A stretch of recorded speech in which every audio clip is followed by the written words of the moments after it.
There are so many articles online that say you need 2 million to retire and 3 million won't even last till you're 80, and they're all bogus. And the reason they're bogus is it depends on your goals and how much income you want in retirement.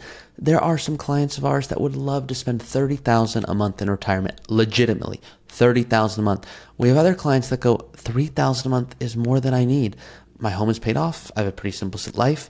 I don't really need a lot. And if I were to keep working, I feel like I couldn't prioritize my health, which is really what I want to do. So whether you want to spend 30 or 3, it's not right or wrong. Just make sure you have enough for what you want. I'm going to show you a case study. And if this aligns with you, you might want to consider retiring way earlier than you thought. Check this out. So this is the case study I'm going to go through with you in today's video. Here's someone, they have $1.3 million. 1.2 of it is in a 401k and 130k is in a Roth IRA. Now, you can see they have a home worth $720,000 with a $265,000 mortgage. And this is an individual with a child who is 26 years old, who is now on their own. So I'm showing you this because many of you are like, wow, $1 million, that's plenty. Like, I don't think I need that much more.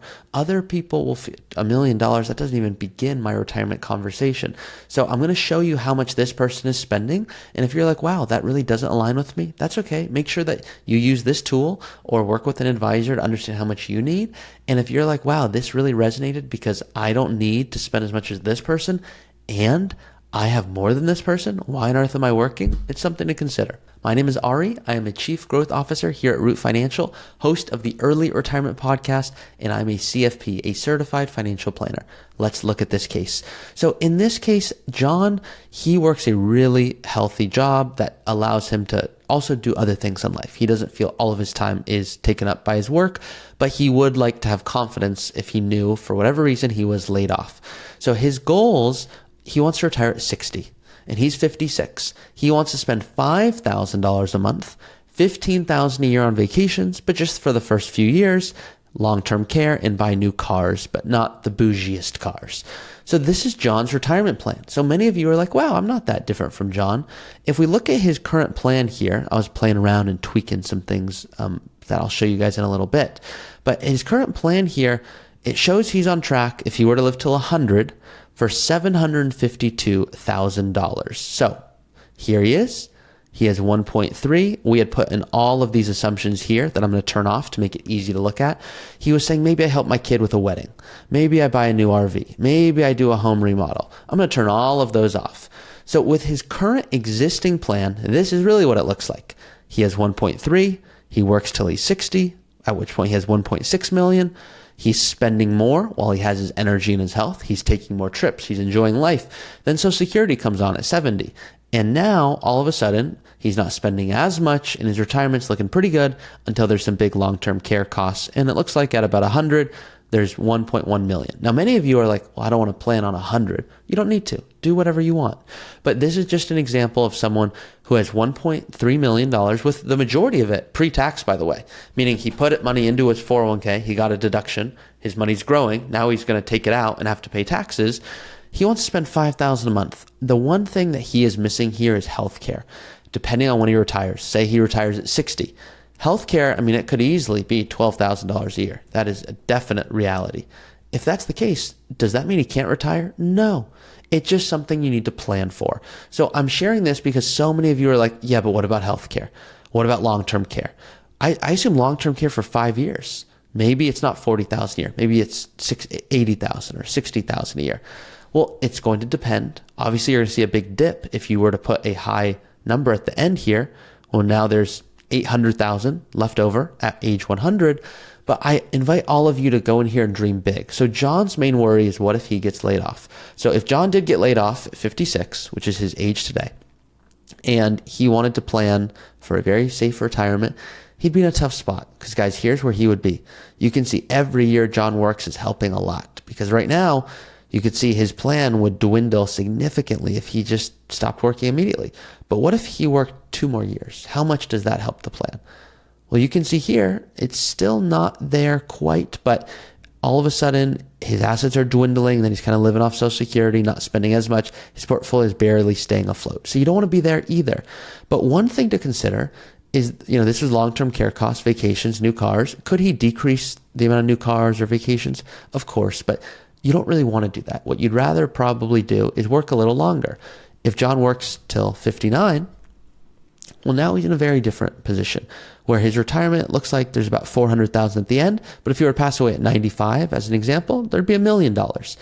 The big shift is John could go, I'd rather spend 4,000 a month in retirement and still do these other things. So 4 is just the base plus healthcare, plus long-term care, plus vacations, plus new cars.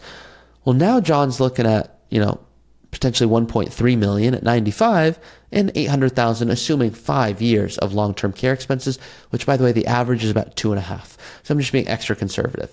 John has a few options. John could go, I'm going to work part-time when I retire and do that for 30, 40,000. I'm assuming no inheritance here, but I do want John to be able to help with life things. So when we are talking, let's pretend weddings, just an example here. What if he goes, I want to help my kid with a wedding and I want to be able to give 30,000. Could I still do that and live my retirement? Yeah, it makes an impact, but you're still okay. So what I want to see all of you avoiding is not going, weddings can't help my child. Oh, RV, nope, I'm not buying a new one or a remodel. Because what happens is a lot of you are just so concerned, rightfully so, by the way, that, oh my gosh, what if I overspend? I don't have the ability to go back to work because I can't enter the workforce again. I don't want to retire again. Let me forego some really powerful things like helping my kid with a down payment or a wedding because I need to make sure I'm okay, which is correct. I do want to make sure you're okay. And your child can always make more money. You're no longer working, but I also don't know your legacy goals. So for example, let's pretend John here passed away at 95 with 1.2 million. He may have wished that he helped out his child with a down payment or a wedding. So I don't want you to forego all these really powerful life experiences just because financially you don't know if you can do that. Get clarity. Most of you are like living in the I don't know. And this is the final story I like to tell here. So I personally am a soccer player. I love to play soccer. I am not fun to be around when I'm injured. My wife says I am worse than hangry. Hangry is pretty bad, guys. Okay, hungry and angry. Hangry. So I'm really, and she's not wrong, I'm not fun to be around when I'm hurt because I'm like, I don't know how long I'm going to be out. I just don't even know what's going to happen. Am I going to play soccer ever again? That's what my brain goes to until I get my MRI. And when I get my MRI, she's like, oh, you're going to be so pissed because you're going to see the severity of the injury. I go, no, I'm going to be at peace. I'm going to see the reality. This is what I need to do. And then when do I feel really good? When I get my physical therapy for the next 3 months and I know what I need to do to get back on the field.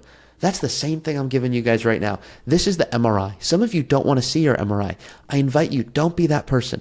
Look at the MRI and go, got it. If I were to get laid off, it would make a big difference. Let me start planning now for that. You might go, you know what? What I'm going to do is I'm going to start saving a little bit extra now, or I'm going to plan on spending less, or I'm going to practice being in retirement while I'm working and see how much do I really want to spend.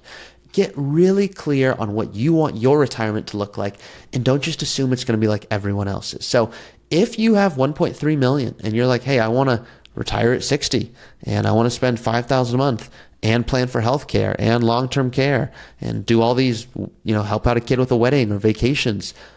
Look at this, guys. You can see there's about $1 million if you live till 100 and 1.3 if you're 95. So this is assuming you're invested the right way and tax strategy is taken care of and you're doing the right things. This is not, hey, it's 1.3, close your eyes and you're good. That's not what I'm saying. So you can see here, what if you say, I'm not worried by how markets grow. I want all equities, which is not what I'm recommending. Just an example here. Well, you can see there's way more money. Look at this, 2.3 million. What if you're like, I don't want to invest. I'd rather have all my money or the majority in cash. Well, you can see if you do that, you're going to run out of money pretty quickly. So making sure you're invested the right way is key. Making sure your tax strategy is dialed in is key. Estate planning, all of that. You can obviously use the tool that I went through today, or you can reach out to Root because we do specialize in doing all of this planning for you so you can live your best retirement. That's it for this video. If you enjoyed it, please like, comment, and share it with someone who you think will resonate with it. See you guys next time.